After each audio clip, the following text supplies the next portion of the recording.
नमस्कार मित्रों, मैं नीरज सक्सेना, फिजिक्स फैकल्टी। कल के एपिसोड तक हमने पढ़ा है स्थिर विद्युत्की के आधार पर चालक तथा कुचालक। अब उसके बाद इसी चैप्टर में कंटिन्यू है ना।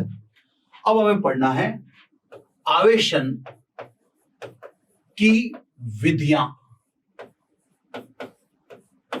यानी किसी निरावेशित वस्तु को आवेशित करने के क्या क्या तरीके हैं, वो इस टॉपिक के अंतर्गत पढ़ा जाएगा, है ना। आवेशन की विधियों में सबसे पहले ए, घर्षण द्वारा, यानी चार्जिंग बाय फ्रिक्शन। घर्षण द्वारा वस्तु को कैसे आवेशित किया जाता है, इसको पढ़ने की आवश्यकता इसलिए नहीं है क्योंकि यह जो चैप्टर है इससे विद्युत आवेश एवं विद्युत क्षेत्र, इसकी शुरुआती घर्षण द्वारा आवेश की उत्पत्ति से हुई है। जैसे हमने पढ़ा थेल्स ने एम्बर को जानवरों की खाल से रगड़ा तो एम्बर हल्के सूक्ष्म कणों को आकर्षित करने लग गया, मतलब आवेश घर्षण द्वारा उत्पन्न हुआ।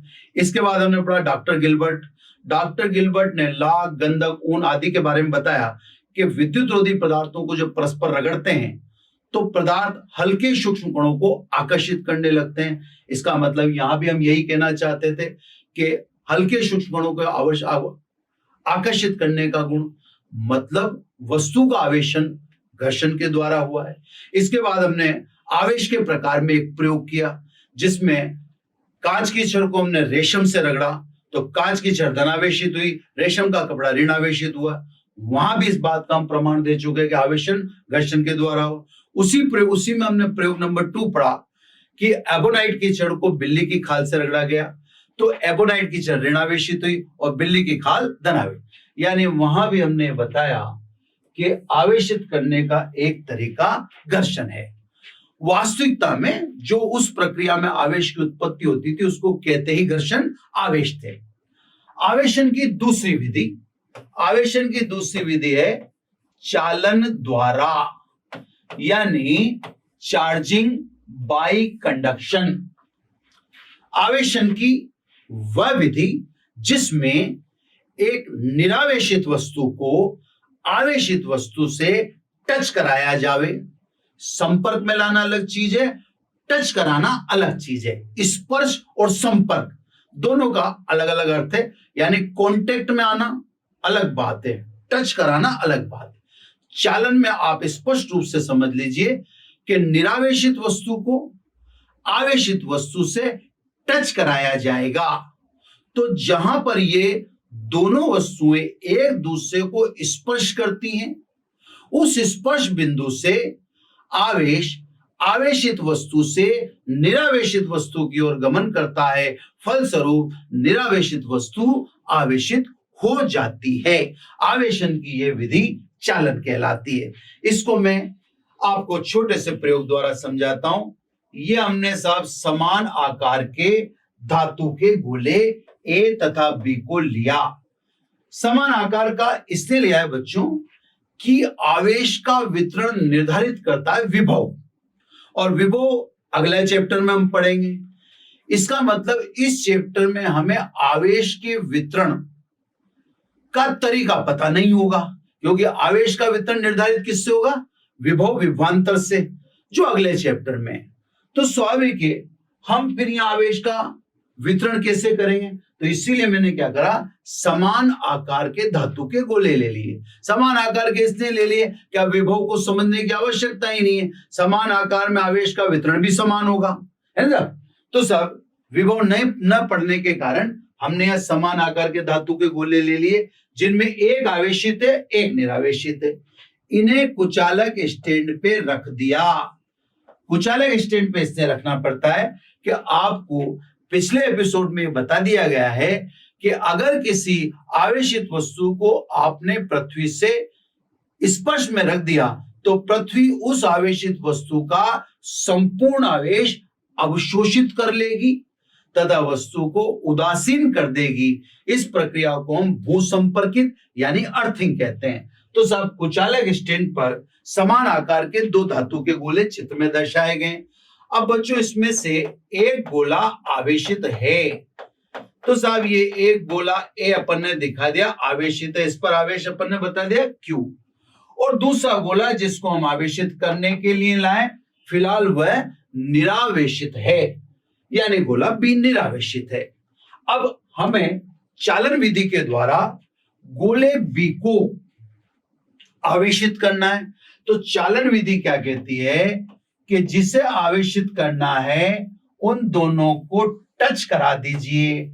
ये साहब अपन ने टच करा दिया, गोला ए आवेशित है और गोला बी निरावेशित है ना। अब सूचना या यूं समझें कि अपने कथन अनुसार ये दोनों का संपर्क बिंदु है। संपर्क बिंदु से आवेशित वस्तु से निरावेशित वस्तु की ओर गमन करेगा, फलस्वरूप निरावेशित वस्तु भी आवेशित हो जाएगी। तो क्या होगा साहब, इस पर आवेश Q, इस पर आवेश 0। अब Q प्लस 0 अपॉन 2, क्योंकि दोनों का आकार मैंने क्या लिया था समान, इज इक्वल टू क्या हो जाएगा Q/2। तो साहब जैसे ही संपर्क या स्पर्श बिंदु से आवेश आवेशित वस्तु से निरावेशित वस्तु की ओर गमन करता है तो वस्तु B और तथा A, इनको दोनों को आप आवेश गमन करते अलग अलग कर दीजिए, यानी पृथक पृथक कर दीजिए। अब इस पर भी आवेश कितना है Q/2 और इस पर भी आवेश कितना है Q/2, यानी अब निरावेशित वस्तु जिस पर आवेश कितना है Q/2, ये आवेशन की इस विधि को क्या कहते हैं चालन विधि है ना। तो साहब आवेशन की जिस विधि में आवेशित वस्तु व निरावेशित वस्तु को टच कराया जावे, तो टच जिस बिंदु पर कराते हैं वहां से आवेश आवेशित वस्तु से निरावेशित वस्तु की ओर गमन करता है, फलस्वरूप निरावेशित वस्तु आवेशित हो जाती है। आवेशन की विधि चालन विधि कहलाती है। इसमें सब जैसे मान लो अगर छोटा मोटा कोई क्वेश्चन है, ऐसे भी कोई क्वेश्चन अराइज हो सकता है कि साहब ए बी और सी, ए बी और सी तीनों समान आकार के गोले। मैंने आपको कारण बता दिया कि गोलों को समान आकार का लेना क्यों जरूरी है ना, ताकि आवेश के वितरण में हमें विभव के बारे में सोचना ना पड़े। इस पर भी आवेश है, इस पर भी आवेश है, लेकिन सी उदासीन है। अब ये प्रश्न पूछता है या क्वेश्चन करता है कि गोला सी पहले गोले ए के टच कराया, उसके बाद गोले बी के टच कराया, फिर तीनों को अलग अलग कर दिया, तो फाइनली ए बी और सी पर आवेश बताइए। तो सब प्रश्न अनुसार पहले सी को किसके टच करा रहे हैं आप, ए के टच करा रहे हैं। बी को अभी आइसोलेट कर दीजिए, बी पर आवेश Q ही है, लेकिन इसको टच कराया तो इस पर आवेश Q था, इस पर 0 था, तो Q प्लस 0 अपॉन 2, यानी टच करने के बाद आवेश ए से किसकी तरफ गमन करेगा, सी की तरफ। यानी अब ए और सी को मैं अलग अलग कर दूं, बी तो ठीक है अलग है इसे, बी पे तो आवेश Q, तो ए पर आवेश कितना Q/2 और सी पर आवेश कितना Q/2। अब इसने कहा कि पहले सी को किसके टच कराना था, ए के करा के रख दिया। अब ये कह रहा है उसके बाद सी को किसके टच कराना है, बी को। तो अब ए को आप सेपरेट छोड़ दो, इस पर आवेश कितना है Q/2, लेकिन अब सी को किससे टच करा दो, गोले बी से, जिस पर आवेश Q था और इस पे कितना है Q/2। जैसे ही दोनों संपर्क में आए, अब आवेश बी से यानी अधिक आवेश से निम्न की, क्योंकि आकार तो समान ही से, तो साहब अब प्रत्येक गोले पर आवेश दोनों को जोड़कर आधा कर दो क्योंकि समान आकार है। तो साहब ये 1.5Q डिवाइडेड बाई 2 तो कितना हुआ 3.4Q। अब साहब मैं इन सबको अलग अलग कर देता हूं, तो टच कराने के बाद ए पर आवेश कितना रह गया था Q/2, इन दोनों को अलग अलग कर देता हूं, तो सी पर आवेश कितना 3/4Q, बी पर आवेश कितना 3/4, 4q, है ना। तो ये एक क्वेश्चन भी है और ये भी समझने का तरीका है कि साहब चालन द्वारा वस्तु को आवेशित किस प्रकार से करते हैं ना। तो सवाल समझ लो, बाकी आंसर तो आपके सामने आ ही रहा है।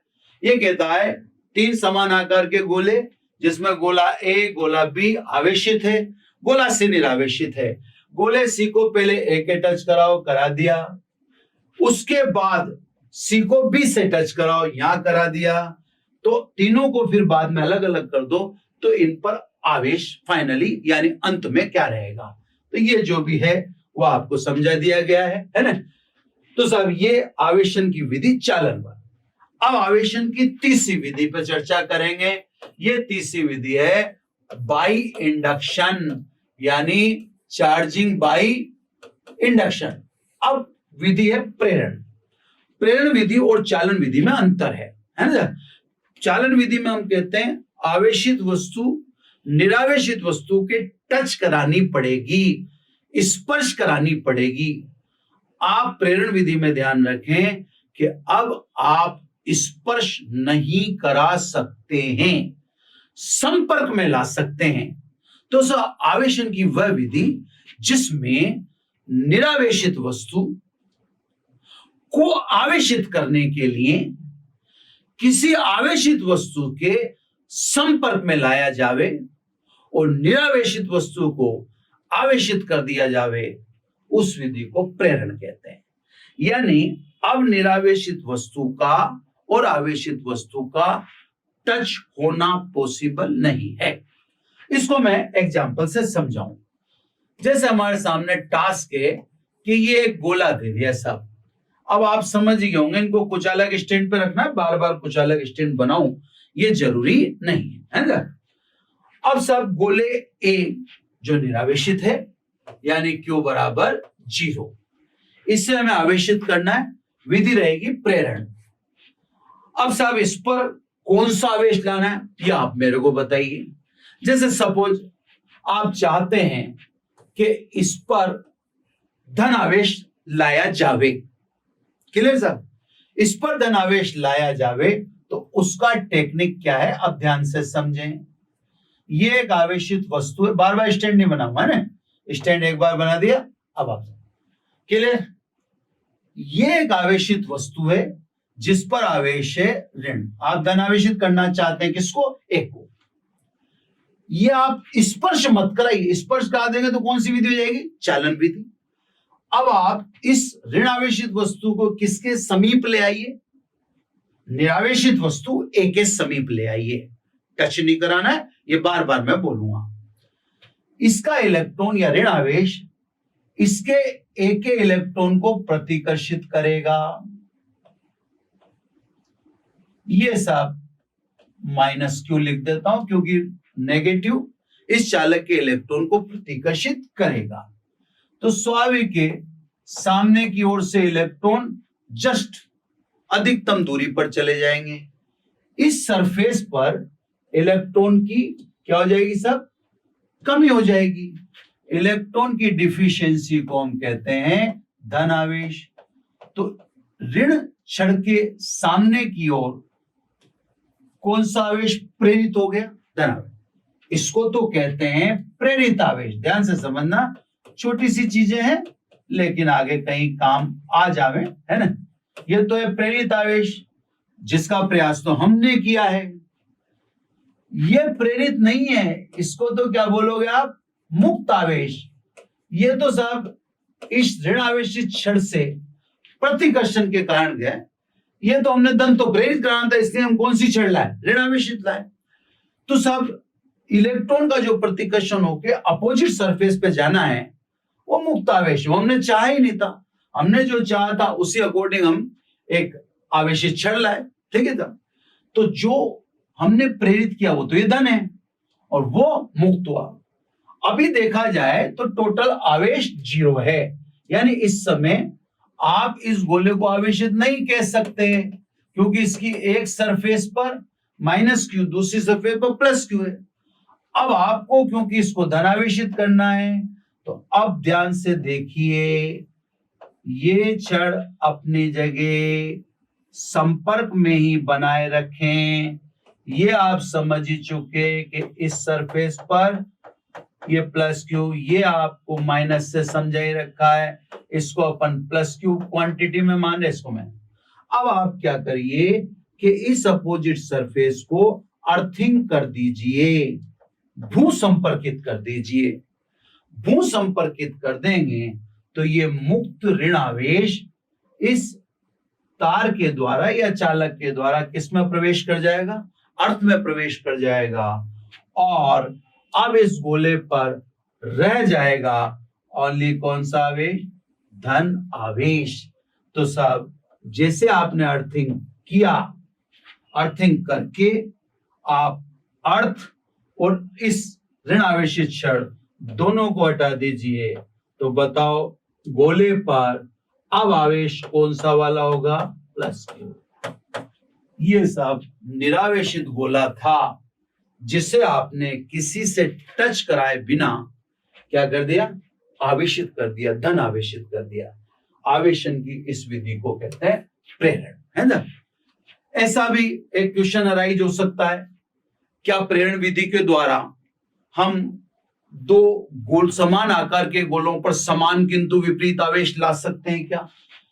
तो ठीक है साहब, ये एक गोला है निरावेशित, ये बी गोला है निरावेशित, क्योंकि प्रेरण विधि है ना, इसे टच आप नहीं कराओगे। अब अपने को क्या करना है? प्रेरण विधि के द्वारा इन गोलों पर समान मात्रा का परंतु विपरीत प्रकृति का आवेश लाना, यानी एक पे धन तो दूसरे पे ऋण। अब देखो साहब, पहले तो आप ए और बी को टच करा दीजिए। मैं आपसे कह रहा हूं ये चालन विधि नहीं है, प्रेरण विधि है, लेकिन यहाँ पर टास्क हमें दे रखा है कि ए और बी पर समान मात्रा का विपरीत आवेश लाना है। ये सब मैंने धन आवेशित क्षण को इस चालक, संपर्क वाले चालक के समीप ला देना है। धन आवेशित क्षण किसको अट्रैक्ट करेगी? इलेक्ट्रॉन को। तो संपर्क बिंदु से समस्त इलेक्ट्रॉन धन आवेशित क्षण की ओर गमन कर जाएंगे, और चालक बी पर इलेक्ट्रॉन की कमी के कारण, इलेक्ट्रॉन की कमी या डिफिशियंसी ऑफ इलेक्ट्रॉन को क्या कहते हैं? धन आवेश। इलेक्ट्रॉन की कमी के कारण चालक बी पर धन आवेश पैदा हो जाएगा। आप समझ गए होंगे, इसे कहते हैं प्रेरित यानी इंड्यूस्ड चार्ज, प्रेरित आवेश, और ये कहलाता है मुक्त आवेश, है ना। अब की बार अर्थिंग की जरूरत नहीं है या अर्थ का उपयोग नहीं करेंगे, क्योंकि टास्क में है कि दोनों गोलों पर समान मात्रा का विपरीत आवेश लाना है। तो अब आप ऊपर सीन देख रहे हैं, अब आप क्या करें? दोनों गोलों को खड़ाक से अलग कर दीजिए। बोलें गोले ए पर कौन सा आवेश है? ऋण आवेश। और गोले बी पर कौन सा आवेश है? धन आवेश। दोनों पर आवेश की मात्रा समान लेकिन प्रकृति विपरीत है ना। तो साहब ये प्रेरण विधि है जिसमें हम आवेशित वस्तु को उसके संपर्क में लाते हैं, स्पर्श में नहीं, संपर्क में लाते। जैसे अभी मैं हूं, आपको पढ़ा रहा हूं, तो मैं और आप संपर्क में, टच में थोड़ी, स्पर्श में नहीं, है ना। तो साहब प्रेरण विधि में आवेशित वस्तु उस वस्तु के संपर्क में लाई जाती है जिसे हमें आवेशित करना है ना। फिर किस तरह से निरावेशित वस्तु आवेशित होती है वो आपको दिखा रखा है। आवेशन की इस विधि को हम कहते हैं प्रेरण। तो साहब बच्चों, ये आवेशन की विधियां, आवेश के बारे में हम यहां तक पीसेस के रूप में पढ़ रहे हैं, टुकड़े टुकड़े में हम आवेश के संबंधित ज्ञान अर्जित कर रहे हैं। स्वाभाविक है, हम स्थिर विद्युत की पढ़ रहे हैं, तो पहले हमें हिस्ट्री ऑफ चार्ज यानी आवेश के संदर्भ में हर छोटी छोटी जानकारी का होना आवश्यक था। इसे अभी तक के टॉपिक में बिखराव था, अभी तक के टॉपिक थोड़े बिखरे हुए चल रहे थे। हालांकि उनको अपन ने जो पढ़ा एक व्यवस्थित तरीके से या व्यवस्था में जमा कर पढ़ा। अब जो हम टॉपिक स्टार्ट कर रहे हैं वहां से अब आपको कोई समस्या आने वाली नहीं है। कैसे नहीं आने वाली है साहब? क्योंकि अब एक सिस्टम में आ रहा है साहब। अब टॉपिक आ रहा है आवेश के गुण धर्म। ठीक है ना। अब सिस्टम में ये चैप्टर हो जाएगा। अब इसका सिस्टम लगभग कंसिस्टेंट बना रहेगा। हालांकि मैं आपको बता दूं, फिजिक्स में कंसिस्टेंसी नहीं रह पाती, फिजिक्स में अप्स एंड डाउन्स चलते हैं। यानी टॉपिक इजी आ गया, उस समय आप रिलैक्स हो जाते हैं, फिर उसके बाद के टॉपिक किसी अन्य टॉपिक की तैयारी के लिए तैयार हो जाते हैं, फिर आपको कठिन लगने लग जाता है, फिर एक लेवल आ जाता है जो आपको ऐसा भी लगता है कि यार समझ में नहीं आ रहा। लेकिन मेरी समझ ये कहती है कि आप इंतजार करें आने वाले अगले टॉपिक्स का। क्यों? क्योंकि हमें एक चैप्टर में अगर 25 टॉपिक अकॉर्डिंग टू सिलेबस पढ़ाने हैं, तो ये तो मैं भी जानता हूं कि उस 25 टॉपिक में से मात्र 5 या 6 टॉपिक ही काम के हैं। फिर 19 टॉपिक यानी 25 में से अपन अगर 6 को माइनस कर दे तो फिर 19 टॉपिक क्यों पढ़ रहे हैं? तो भैया 19 टॉपिक जब तक नहीं पढ़ोगे तो 6 टॉपिक समझ में आने वाले नहीं। तो इसलिए क्या होता है, कई बार टॉपिक किसी मुकाम की तरफ, किसी बड़े टॉपिक की तरफ जाते होते हैं, उस समय हमें एक बार ये लगता है कि चैप्टर किस रफ्तार में कैसे चल रहा है। फिजिक्स में आप ध्यान रखिए, चैप्टर बिना मोटिव, बिना उद्देश्य के टॉपिक चल ही नहीं सकता। बस ये है कि प्रोसेस है, स्लोली रन करता है, तो इसमें टॉपिक्स अप्स एंड डाउन्स चलते रहते हैं। यानी कठिनता आती रहती है, कंफर्टनेस आती रहती है, दोनों में आपका बिहेवियर सेम ही रहना चाहिए। कठिन है तो उसको भी पढ़ना ही है, इजी है तो उसको भी समझना ही। तो साहब अब थोड़ा सिस्टमेटिक काम हो जाएगा। आवेश के गुणधर्म, आवेश के गुणधर्म में एक सिस्टम चला देंगे अपन। इसमें आपने कई चीजें पढ़ी हुई हैं, आप जानते हो, कई चीजें आपके लिए नई हैं, नई को एक्सेप्ट करना है, पढ़ी पढ़ाई को वापस सुनना है, आपने जो सुन रखा है। अब मैं आवेश के गुणधर्म में पहले जो छोटे छोटे हैं पहले उनसे शुरुआत करता हूं। पहली बात, आवेश तथा द्रव्यमान, ये दोनों एक दूसरे से संबंधित हैं। कई जगह मैं आपको बता भी दूंगा, आगे से आगे जैसे जैसे पढ़ाएंगे तो आप मेरी ये लाइन याद रख लेना कि आवेश व द्रव्यमान परस्पर एक दूसरे से संबंधित हैं। ये कई जगह प्रूव करते रहेंगे। क्लियर? आप द्रव्यमान के बिना आवेश संभव नहीं है। मतलब m0 तो q0, द्रव्यमान नहीं तो आवेश का अस्तित्व भी नहीं होगा। सही है? जैसे फोटोन, फोटोन ऐसा पार्टिकल है जो द्रव्यमानहीन है, जो द्रव्यमान रहित है, तो स्वाभाविक है वो आवेशित भी नहीं है।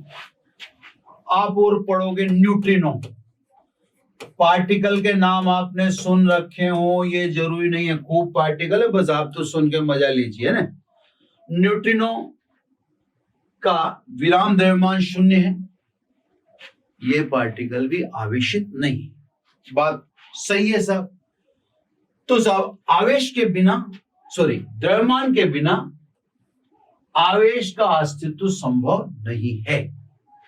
उदाहरण में अपन ने बता दिया, फोटोन एंड न्यूट्रिनो। क्लियर? लेकिन इसका उल्टा पूर्णतः सही नहीं है। आप ये मत कह देना कि आवेश के बिना द्रव्यमान संभव नहीं है। यहां पर शंका है, डाउट है तब ये मत कह देना। वो तो ऊपर वाली लाइन तो पूरी तरह सही है कि द्रव्यमान नहीं तो आवेश नहीं, लेकिन नीचे वाली लाइन सही नहीं है। आवेश नहीं तो द्रव्यमान नहीं। नहीं नहीं नहीं नहीं। जैसे मान लीजिए अपन बात करें, न्यूट्रॉन की बात करें, है ना? न्यूट्रॉन पर आवेश तो नहीं है क्योंकि न्यूट्रॉन विद्युत उदासीन है। लेकिन न्यूट्रॉन का द्रव्यमान 1.67 इंटू 10⁻⁻27 kg होता है। तो देखो आवेश नहीं है, क्या द्रव्यमान भी नहीं है? नहीं है ना। तो सब ये ध्यान रखना, द्रव्यमान के बिना आवेश का अस्तित्व संभव नहीं है। इसीलिए जिन पार्टिकल का विराम द्रव्यमान शून्य है वह कभी भी आवेशित नहीं होंगे, मतलब वह निरावेशित होते हैं। लेकिन यह कहना उचित नहीं है कि आवेश के बिना द्रव्यमान अस्तित्व में नहीं होगा। हो भी सकता है और नहीं भी, है ना। उसका एक उदाहरण पर डाल दिया कि न्यूट्रॉन है, इसके पास आवेश नहीं है, तो गैस का द्रव्यमान भी नहीं है। नहीं, द्रव्यमान तो है ना। तो सब दूसरी बात को पूर्णतः सत्य मानना उचित नहीं। ये सब गुणधर्म नंबर 1 क्लियर। छोटे छोटे हैं, मजा लो, मजे से पढ़ो। अब आवेश के गुणधर्म में नंबर 2 वही द्रव्यमान और आवेश से संबंधित है ना। जो द्रव्यमान आवेश की बातें वो पहले कह देते हैं, फिर बाकी बातें है ना। गुण नंबर 2 में है गतिशील अवस्था में द्रव्यमान, क्या यूं कह दें, द्रव्यमान पर गति का प्रभाव है, या यूं कह दें द्रव्यमान गति से प्रभावित होता है। यानी अपन यूं कहना चाह रहे हैं m स्टैटिक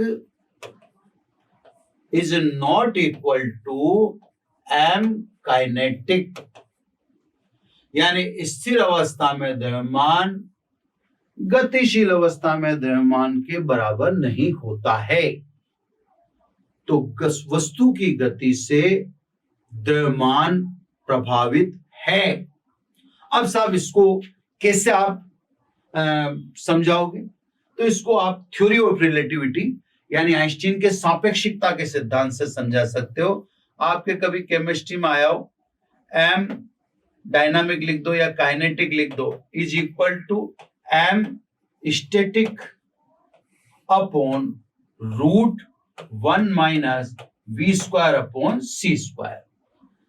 m स्टैटिक का मतलब है, मैं आपको हिंदी में भी लिख दूं, m गतिशील अवस्था में इज इक्वल टू m स्थिर अवस्था में upon root 1 minus v square upon c square.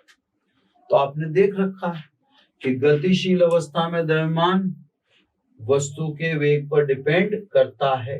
ये तो प्रकाश की चाल है, लेकिन ये तो वस्तु का वेग है ना। तो सब वस्तु की गति से द्रव्यमान प्रभावित है।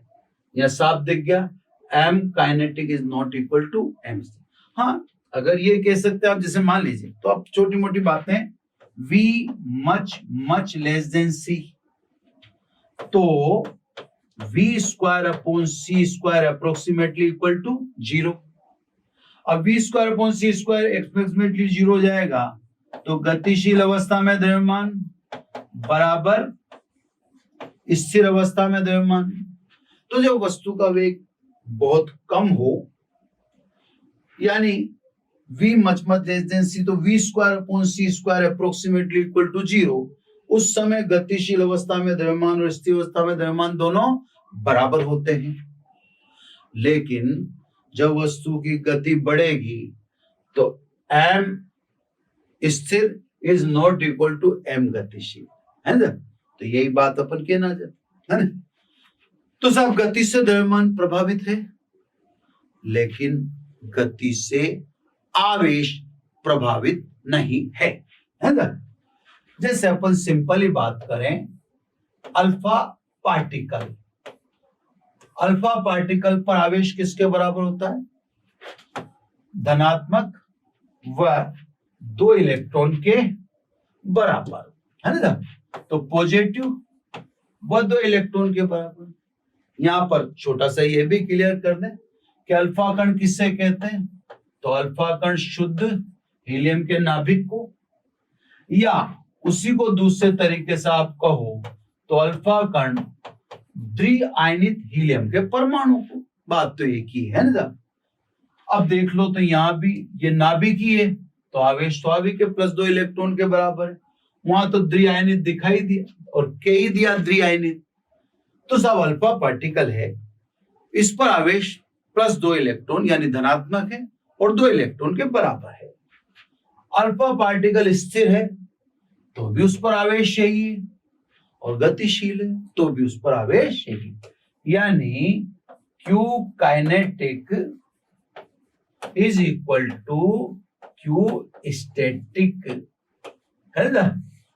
तो गति से आवेश प्रभावित नहीं है, गति से द्रव्यमान प्रभावित है। Clear sir? ये प्रॉपर्टी नंबर 2। अन्य प्रॉपर्टी नंबर 3। तीसरी प्रॉपर्टी को आप जानते हो। अब जो चीज जानते हो उसमें मैं फिर कुछ ऐड करके नई चीज बताने का प्रयास करूंगा, है ना। सजातीय आवेश या विजातीय से बात करूं, विजातीय आवेश धन तथा ऋण, ध्यान से सुनेंगे मेरी बात को, एवं आवेशित वस्तु,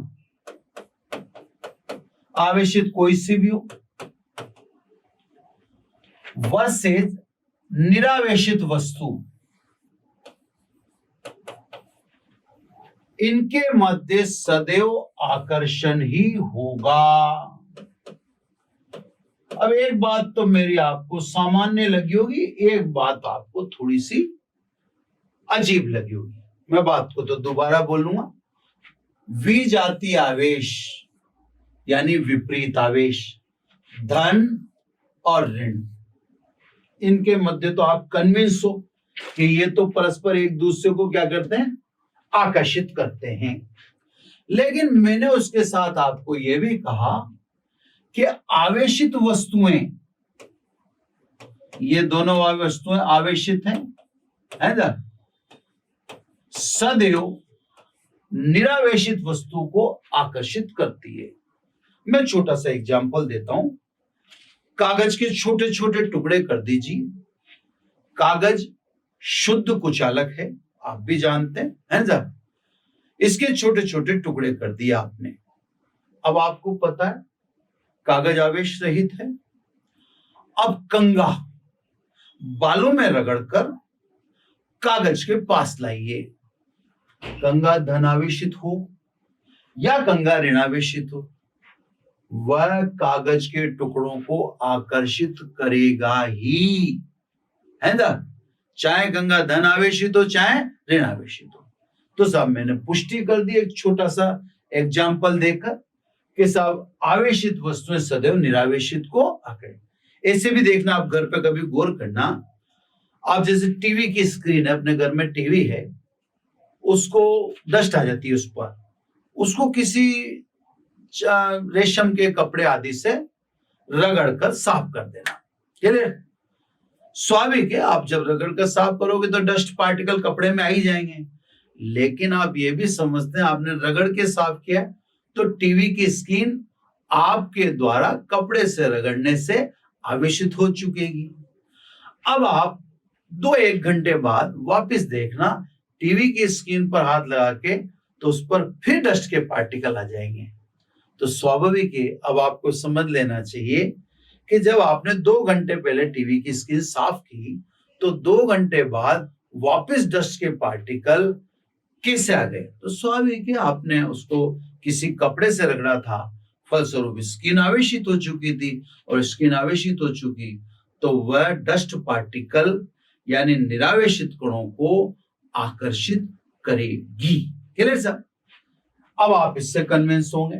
तथा ये तो एक बात होगी, इसको बात एक एक खत्म करते हैं।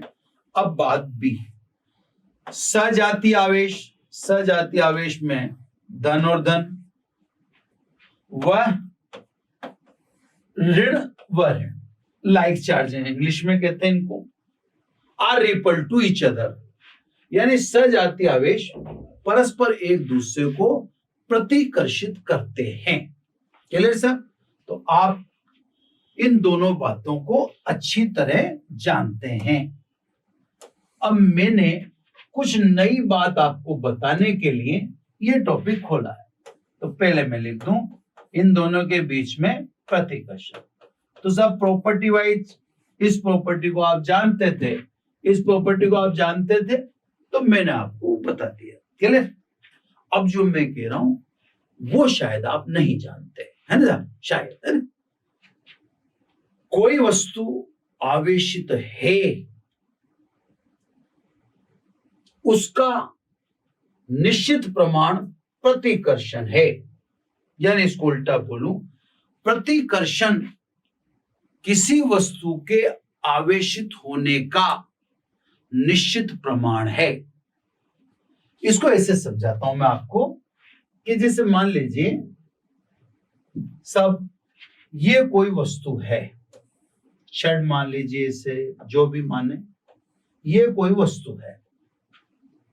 अब हम ये जानना चाहते हैं कि ये वस्तु आवेशित है या नहीं, कैसे जाने?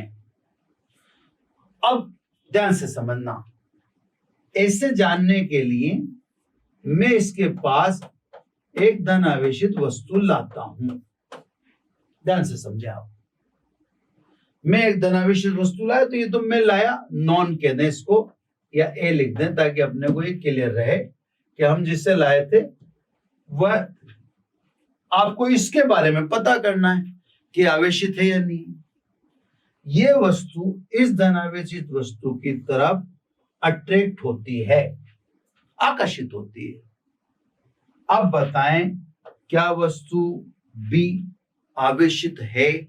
इसका पता चलता है तो आप कहेंगे हाँ, हो सकता है बी ऋणावेशित हो, क्योंकि धन के पास कौन आकर्षित होता है? ऋणावेशित। ये संभावना सही तो है, लेकिन हम इस बात को जानते हैं कि आवेशित वस्तुएं सदैव किसको आकर्षित करती हैं? निरावेशित। तो बी निरावेशित भी तो हो सकती है।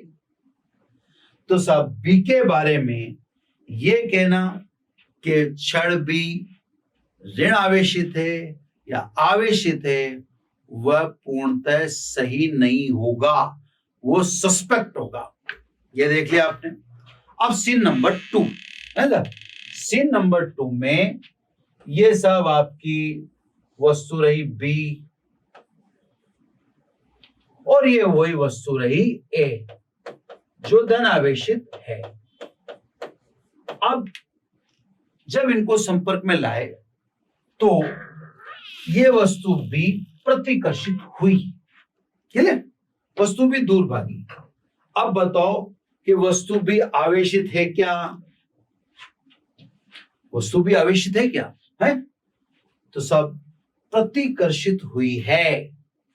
जब बी प्रतिकर्षित हुई है तो 100% बी पर क्या होगा? धन आवेश होगा। क्लियर साहब? तो प्रतिकर्षण किसी वस्तु के आवेशित होने का निश्चित प्रमाण है। क्लियर साहब? आकर्षण से यह कहना संभव नहीं है कि वस्तु आवेशित है या नहीं। क्लियर? तो ये सब गुणधर्म नंबर 2 जिसमें अपन ने आवेशन और निरावेशन के संदर्भ में बात की। अब अपन गुणधर्म नंबर 4 की बात करते हैं, है ना? छोटे छोटे गुणधर्म चल रहे हैं बच्चों, है ना, उनको समझने का। गुणधर्म नंबर 4 में छोटा सा ये भी है ना, एकदम कहने में आपको या मैं कहूंगा तो थोड़ा अचानक आपको ऐसा लगेगा कि ये बात सही नहीं हो सकती, लेकिन बच्चों ये बात पूर्णतः सही है। किसी धारावाही चालक पर कुल आवेश सदैव शून्य होता है ना? ये सब एक चालक है, मैं थोड़ा सा बड़े आकार में दिखा दूं। इसमें धारा बह रही है, छोटा सा सर्किट बना के दिखा दिया मैंने। इसमें धारा बह रही है, ये यहां से आई धारा गई और यहां से निकली, ठीक है सर? तो ये चालक धारावाही है, यानी इसमें जिसमें धारा बहेगी उसको धारावाही कहेंगे। क्लियर? अब मैं क्या कह रहा हूं कि किसी धारावाही चालक पर कुल आवेश सदैव शून्य होता है। क्यों होता है सर? देखिए, इलेक्ट्रॉन बिल्कुल धारा के विपरीत चलते हैं, है ना? तो मैं इलेक्ट्रॉन से समझाता हूं। ये सब 2 इलेक्ट्रॉन मान लीजिए ऋण से यानी कैथोड से निकले और चालक में एंटर किए। एक बार के लिए आपको लगेगा कि चालक पर तो 2 इलेक्ट्रॉन के बराबर ऋण आवेश आ चुका है, यानी चालक तो ऋण आवेशित हो चुका है। लेकिन ये आप सही नहीं समझ रहे, क्योंकि वही 2 इलेक्ट्रॉन इस एनोड के द्वारा वापस रिसीव कर लिए जाएंगे। तो सब जितने इलेक्ट्रॉन इस पर आए उतने इससे गए, यानी न इस पर आए न इस पर से गए। क्लियर? यानी इसने लिए ही नहीं, या जो लिए वो ऐसे कैसे दे दिए।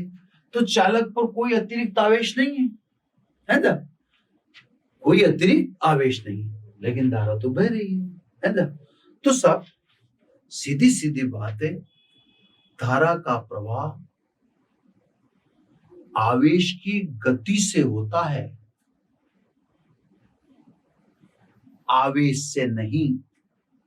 जैसे मेरे पास कोई कंगा बालों से रगड़ा हुआ आवेशित है, उसमें धारा तो नहीं है, लेकिन जब उसको दूसरे के संपर्क में लाऊंगा तो आवेश इस कंगे से उस कंगे की ओर प्रवाहित होगा। आवेश के इस प्रवाह से धारा उत्पन्न होगी। तो धारा की उत्पत्ति आवेश के प्रवाह से होती है, आवेश से नहीं।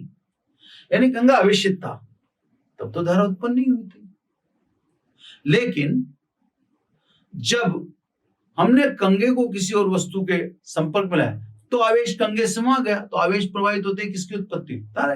आवेश प्रवाह की दर को धारा कहते हैं ना। तो कहने का मतलब, या इसको छोटे से मैकेनिज्म से ऐसे समझे, जैसे मान लो ये एक सेल है, आप इससे समझ ले, जल्दी समझ में आ जाएगा। ये सरंध्र पात्र है, क्लियर? इसमें ये कार्बन की छड़ एनोड का काम करती है ना। ये कार्बन चारों तरफ इसमें मैग्नीज डाइऑक्साइड और कार्बन का पेस्ट है, कार्बन का पेस्ट और MnO2 है ना। अपघट्य के रूप में इसमें रख रखा है अमोनियम क्लोराइड NH4Cl है ना। छोटे से मैं समझा रहा हूं, ज्यादा डिटेल में। जस्ते की छड़ है, ये जस्ते की छड़ ये सदैव काम करती है नेगेटिव का, तो ये पॉजिटिव है, कार्बन की छड़। अब छोटे से मैं समझे, एक सर्किट कंप्लीट कर रहे हैं अपन। ये मैंने स्विच लगा दिया और ये आपका चालक ए बी जो भी है, आपको इसमें देखना धारा है, अभी दिख जाएगा आपको। अब क्या होता है सर, जैसे आप स्विच ऑफ ऑन करते हैं, स्विच ऑन करते ही जस्ते की छड़ 2 इलेक्ट्रॉन त्यागती है और आपके चालक को देने जा रही है। यह चालक ए बी, जस्ते की छड़ 2 इलेक्ट्रॉन त्यागती है ना। ये 2 इलेक्ट्रॉन त्याग दिए और खुद किस में कन्वर्ट हो जाती है? Zn++ में। ये 2 इलेक्ट्रॉन आपको चालक पर जाते हुए दिखते हैं, लेकिन ये 2 इलेक्ट्रॉन अभी आकर्षित होकर इधर आने वाले भी हैं, है ना। वो आपको दिखाऊं। जस्ता Zn+ में कन्वर्ट हो गया, Zn++। अब ये किसमें डूबा हुआ है? NH4Cl में, NH4Cl। तो NH4Cl और जिंक क्रिया करते हैं, क्या बनाते हैं? Zinc chloride plus NH3 plus 2H+, है ना। इसको संतुलित कर लें तो ये 2 लगा दिया और यहां भी 2 लगा दिया, ये बैलेंस होगी। अब अपघट्य में हाइड्रोजन आयन पैदा हो जाते हैं, क्योंकि जिंक की छड़ 2 इलेक्ट्रॉन त्याग कर स्वयं Zn++ में कन्वर्ट होगी और Zn++ अमोनियम क्लोराइड से क्रिया करके अपघट्य में क्या क्रिएट कर देता है? 2 हाइड्रोजन आयन। ये हाइड्रोजन आयन इन इलेक्ट्रॉन को अपनी तरफ आकर्षित करते हैं। तो ये हाइड्रोजन आयन किधर जाते हैं? कार्बन की छड़ पर जाते हैं। ये कार्बन की छड़ मैंने एनोड लिखा है। तो सब ये हाइड्रोजन आयन कार्बन की छड़ पर जाएंगे, ये हाइड्रोजन आयन कार्बन की छड़ पर जाएंगे और वो आने वाले 2 इलेक्ट्रॉन रिसीव करके और किसमें बदल जाएंगे? हाइड्रोजन गैस में।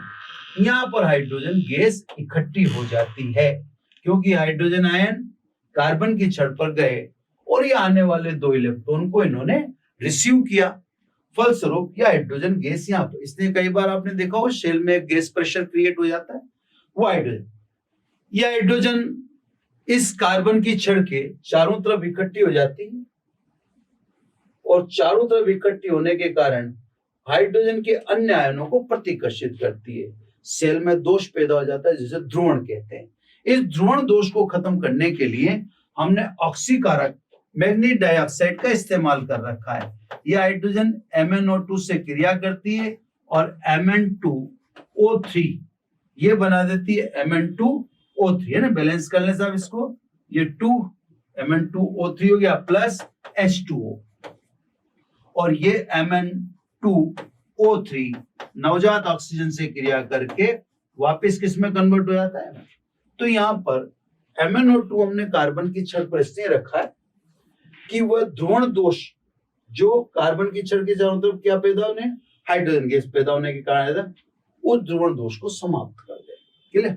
अब यहां पर आप देखो 2 इलेक्ट्रॉन ए को गए लेकिन 2 इलेक्ट्रॉन बी से वापस आ गए, है ना। तो सब न तो चालक ए बी पर कोई आवेश आया न गया, या जितना आया उतना का उतना गया, है ना। तो न तो ए बी ने कोई इलेक्ट्रॉन लिए न दिए, या जितने लिए उतने को उतने दिए, तो न तो इस पर इलेक्ट्रॉन का अधिक हुआ न इलेक्ट्रॉन की कमी, लेकिन इसमें धारा है ना। तो धारावाही चालक पर आवेश सदैव शून्य होता है। आवेश या धारा की उत्पत्ति आवेश से नहीं, आवेश के प्रवाह से होती है ना। एक बात यहां पर ध्यान से समझना, ध्रुवण दोष मैंने समझा ही दिया, ये कार्बन की छड़ के चारों तरफ हाइड्रोजन गैस के इकट्ठा होने से उत्पन्न दोष को ध्रुवण दोष कहते हैं। एक चीज और, हम जो धारा दिखाते हैं, धारा दिखाते हैं धन से ऋण की ओर, जबकि वास्तविकता में धारा की उत्पत्ति किससे हो रही है, इलेक्ट्रॉन से, और इलेक्ट्रॉन किधर से किधर जा रहे हैं, कैथोड से एनोड की ओर। यानी धारा की दिशा और इलेक्ट्रॉन की प्रवाह की दिशा दोनों विपरीत है। तो बच्चों ये अपन ने 4 गुणधर्म इस एपिसोड में लिए हैं ना। नेक्स्ट अगले में लेंगे। तो आज बस इतना ही। Thank you very much.